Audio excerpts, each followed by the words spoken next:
Hi, இன்றைக்கி vlog என்னென்னா ஒரு ரேண்டம் vlog தான். வாங்க வீடியோக்குள்ளே போய் பார்க்கலாம். என்னதான் மழை தண்ணி பட்டாலும் நம்ம கையால் தண்ணி தெளித்து செடி வளர வைக்கிறது அது ஒரு ஹாப்பி மூமெண்ட்டு தான். எனக்கு ரொம்பவே பிடிக்கும் செடி வளர்கிறது.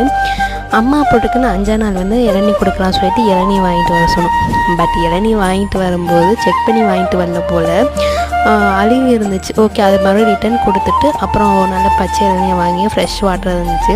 என்னோட டேஸ்ட்டு தான் இல்லை. இந்த வெயில் காலத்துக்கு நல்ல இளநீ வந்து நல்லா தித்திப்பாக இருக்குது. இந்த மழை காலத்துக்கு சப்புன்னு இருக்குது. இன்றைக்கி வந்து எதுவும் ஸ்பெஷலாக பண்ணலை. சுடுகஞ்சியும் மோர் மிளகா வச்சு சாப்பிட்டாச்சு. ஈவினிங் போல் டீ குடிக்கணும்னு ஆசை வந்துச்சு. அதுவும் இந்த கடையில் கொடுப்பாங்க டீ கிளாஸில், அந்த மாதிரி குடிக்கணும்னு ஆசை வரும். அது வாங்கிடுச்சு. ஒரு 5 டேஸாக வந்து வீட்டு வாசல் வந்து எட்டியே பார்க்க. இன்றைக்கி வந்து வாசலில் உட்காந்து டீ குடிக்க அது ஒரு நைஸ் ஃபீல் தான். அதனால் ரொம்ப நாள் கழித்து நம்ம அந்த ஏரியாவில் இருக்கிற மாதிரி ஒரே ஃபீலிங்காக இருந்துச்சு. இனி நெக்ஸ்ட் ஒரு வீடியோவில் பார்க்க.